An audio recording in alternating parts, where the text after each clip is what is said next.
Hello everybody and welcome back. This is Aaron and this is part 3 of my Tyranid Codex overview / unit review. As you can see, I'm still filming this at the same time, still wearing the same blue shirt. No, I don't just wear the blue shirt every day, but I'm just filming these all back to back. So, okay. So in the last episode, if you watched it, we covered HQ choices and psychic powers. So if you haven't seen that, I'll put a link to them. Go ahead and watch that if you want. If you're just here to hear the troops, then we'll go with the troops. Okay, so let's jump right in. Tyranid Warriors. Everyone still hates Tyranid Warriors. 90 points, and here's why they hate them. The weapon skill 5, ballistic skill 3, strength and toughness 4 with 3 wounds, initiative 4 with 3 attacks, leadership 10, and a 4-up armor save. The reason people hate them is because they are toughness 4 with a 4-up armor save. Still, give them toughness 5 or a 3-up Games Workshop. Come on, one or the other. They're getting destroyed by missile spam, okay? You know, if... whatever. Long Fangs. This is where I said Space Wolves are going to destroy this codex. You're going to need Synapse. Warriors are a good source of Synapse because they're pretty cheap if they didn't get instant killed by Long Fangs all day long. Strength 4 with or toughness 4 with a 4-up armor save at 30 points a model. That's depressing. But anyway, if you're not going up against things that someone's running a lot of high strength, low AP, Warriors aren't terrible. It's subjective. I will run them as backfield support, and I will hide the crap out of them. But you're gonna need Synapse back there, and we'll get to the people that need the Synapse later. Okay, so Warriors come standard with Devourers and Scything Talons. Special rules include very bulky, Synapse creature, and Shadows of the Warp. They may include up to 6 additional Tyranid Warriors at 30 points a model, so you can have up to 9 of them.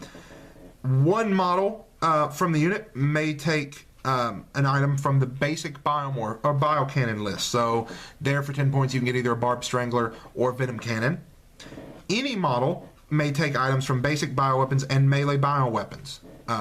So what that means is the Tyranid Warriors no longer have to be equipped the same. So you can have one guy with Lash Whips, one guy with Rending Claws, one guy with Scything Talons, and, you know, deck them out however you want. Now, the unit may take the following up biomorphs. So these have to be taken on everybody. Toxin Sacs for 3 points, Flesh Hooks for 4, or Adrenal Glands for 5. Now remember that Adrenal Glands get Furious Charge and Fleet now. So Tyranid Warriors with Fleet. If you're gonna run them as Synapse control, you're gonna need Fleet to catch up with those Hormagaunts if you're running Hormagaunts. So that's Tyranid Warriors. I think they have a place, but you're gonna need to be careful with them. And some armies are just gonna destroy them. Space Wolves are gonna destroy them. They're still too easy to kill, but Synapse is so important that you might not have a choice. And that's the big problem with a lot of this book, is you might not have a choice.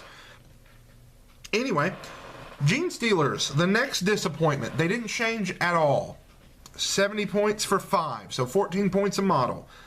Same profile, I believe. Strength, weapon skill 6, no ballistic skill. 4 strength and toughness with 1 wound, 6 initiative. 2 attacks, leadership 10 with 5 up. Broodlords are characters in there still. Weapon skill 7, 5 on strength and toughness, 3 wounds with initiative 7 and 4 attacks at 4-up armor and leadership 10. That's an upgrade, I think. I believe Broodlords only had 3 attacks in the last book, but I could be wrong. Weapons and biomorphs, they just have Rending Claws. Special rules, the Broodlord is bulky. They have Fleet, Infiltrate, Move Through Cover, and the Broodlord is a Psychic Mastery level 1. Okay? Broodlord always knows the Horror. I don't know if that means you can trade it, or if he's just stuck with the Horror. It just says he always knows the Horror. I don't think... Let me go to the unit entry real quick. I don't think it says anything, but I don't think you can trade it. With him saying he always knows it, I think he's stuck with it. It doesn't say. Okay. may include up to 15 additional gene stealers for 14 points a model. Okay, now get this. Each one can spend 4 points to take Scything Talons. So you're paying 4 points a model for an extra attack because you'll have two pairs of melee weapons. 4 points. That means for every 5 of them, for every 7 of them you buy, you could have bought 2 additional Gene Stealers instead, which is 3 less attacks, but is 2 extra wounds. If you're fielding Gene Stealers, you need bodies over attacks, really. I don't know what. I thought when I saw that unit, because I saw that the Gene Stealer unit entry was in White Dwarf, like you could see it, and I saw that Scything Talons cost 4 points, so I thought Scything Talons did something crazy. No. 4 points for an attack. No thank you. Anyway, all Gene Stealers in the unit may take the following biomorphs: Adrenal Glands for 2 points, which just give them Fury's Charge; Toxin Sacs for 3, because they already have Fleet, so that's why it only gives Fury's Charge. The Brood Lord is no longer an upgrade to a model, so you can't just take a squad and get a 46-point upgrade to get a Brood Lord. He now just costs 60 points and is additional. You just buy him. So you'll have a brood of Gene Stealers plus 1. And the Brood Lord can take any items from the biomorph list, so Adrenal Glands, Toxin Sacs, things like that. They're Gene Stealers. They didn't get any better, but they didn't get any worse because they didn't change. So there you go. Okay. Termagants dropped a point. They're 4 points apiece now, so 10 of them are 40. I won't go over the point or the stat lines of these guys because they are identical. They haven't changed in like 3 editions. Oh, yeah, they did. They're initiative 4. I didn't notice that because they were initiative 3 before. So they're going at the same time as Marines. That doesn't help them too much, but it is nice to see. I don't know how I missed that. Termagants are initiative 4 now. Leadership 6. Were they leadership 5 before? I really wish I knew where that other book was. I literally can't find it. I was so excited to not play with it anymore. I have no idea where my 5th edition codex is. It's only been like 4 days, and I have no idea where it is. Anyway, so initiative 4 Termagants. They still come with flesh boars. You need 30 of them to unlock Tervagons. We already mentioned that. They have lurk. They have move through cover. They're 4 points apiece, and you can add up to 20 more of them. For every 10 Termagants, one may replace its flesh boar with a strangle web for 5 points. Now, we didn't mention them earlier, but flesh boars stayed exactly the same. 12-inch range. What is it? 12-inch range, strength 4, AP 5, assault 1. So, same as they always were. The spike or the strangle web is a template with strength 2 and pinning. Not worth 5 points. Not what they're wanting to do, because pinning, I don't think it's worth it. Maybe someone else thinks it is, but I don't. Okay, now here's where it gets interesting. Any model in the unit may replace its flesh boar with one of the following: spike rifles for free, which spike rifles are 18-inch, strength 3, assault 1. So you lose a point of strength in the AP from flesh boars, but gain 6-inch range. And spine fists for free, or devourers for 4 points a model.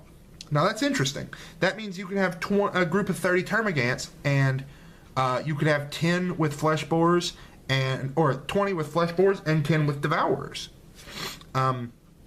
Mainly if you're short on points. Now, since you can't drop pod anymore, Devourer Gants are gonna be a little less of a favorite because you don't have spore pods.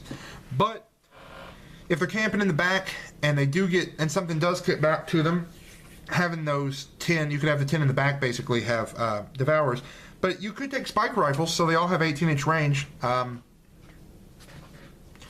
it's cool that you can mix and match now. And you can mix and match with a lot of them. Alright. Okay. Sorry about that. Another phone call. So anyway, where were we? Termagants, yeah. So the entire unit may take any of the following biomorphs: Toxin Sacs or Adrenal Glands. Both are 2 points. So I don't know why you give them Adrenal Glands, but you can give them Fleet if you really want. But now that now that you don't get them from the Termagants, Toxin Sacks may be good. It makes them 6 points apiece, though. So, but they dropped a point, and the Devourers went down a point. So go from there. So Termagants, still going to take them. They're still a staple because they're so cheap. Now, this is the one I like. Hormagaunts. They're a point cheaper too. They're 5 points apiece now. Their stat line is the same. 3s in weapon skill, ballistic skill, strength, and toughness. That's what I don't understand, okay? Let's look at this. Gene Stealers don't have a gun, so they don't have a ballistic skill. Hormagaunts don't have a gun. They have a 3 ballistic skill. No idea. Anyway, but 3s across the board. 1 in wounds. Initiative 5. 2 attacks. Leadership 6 with a 6-up save. Come with Scything Talons, of course. Special rules are Bounding Leap. Bounding Leap now does not give you the 3d6 run, take the highest. It's a 3-inch extra to your run roll. So if you roll a 4, you get 7-inch run. If you roll a 1, you get 4. If you get a 6, you run 9 inches, which is pretty cool when you consider the fact they also have Fleet, which lets you re-roll. So Bounding Leap, 3-inch extra 3-inch run, not D3, extra 3 inches. So then, like I said, they have Fleet, they have Instinctive Behavior Feed, and they have Move Through Cover. May include up to 20 additional Hormagaunts at 5 points a model. The entire unit may take one of the following biomorphs. Now, here's where their point cost, their 1 point cheaper goes away. Because Adrenal Glands, still 2 points for Furious Charge. They already have Fleet, so. But their Toxin Sacks cost 3 points. So, you're probably not going to run Hormagaunts with just Bear at 5 points, just like you didn't run them Bear at 6 points before. So there's still going to be 8 points when you get Toxin Sacks. But if you're going bodies over whatever, you could take a group of 30 of them Bear for 150 points, whereas before it would have been 180. So I played one game with the new book so far, and I ran 120 Hormagaunts against a White Scars list, and I got some really quick charges. The first turn I was able to move up, and I was running a lot of Venom Throps, which we'll get to later. And so, due to some really epically bad rolling, I got 3 charges off with full squads of Hormagaunts. It's a lot of attacks. So something to look at if you're going to a full swarm. Anyway, so there's Hormagaunts. And our last troop, Ripper Swarms. Still awful. They are 39 points for 3. So 13 points a model. Their weapon skill, ballistic skill 2. Strength, toughness, and wounds, all 3s. Initiative 2. 4 attacks each. Leadership 5 with a save of 6.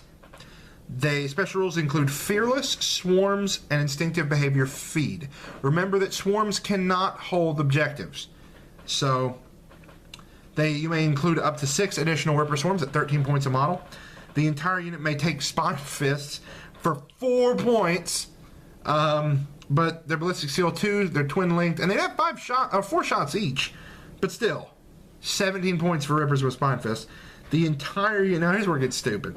The entire unit may take the following biomorphs: Toxin Sacks for 4 points a model, or Adrenal Glands for 6 points a model, and then they can purchase Deep Strike for 2 points. They don't even call it Tunneling Swarms anymore. It's just, you can be Deep Striking for 2 points. We took away the Tunneling Swarm thing because it was weird, I guess. At least it was flavorful.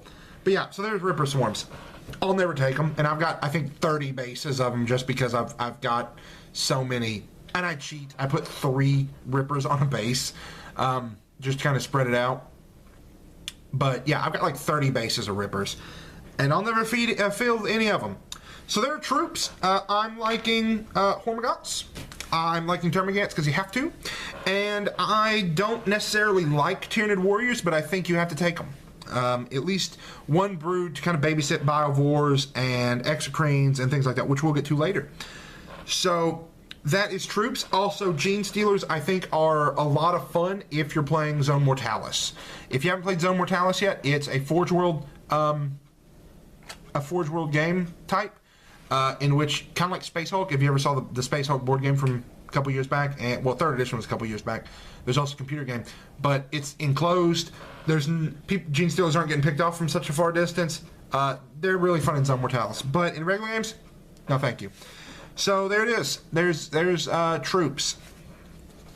In the next video, we're going to hit elites. And yeah, so we'll go from there. So we probably have one video for elites, one video for fast, and one video for heavy, and then a wrap up. But hopefully you've enjoyed this video, at least found it somewhat informative, listening to me rant, or just not even really rant, but go over the book. Let me know what you think, and I will see you in the 4th video. Have a good one.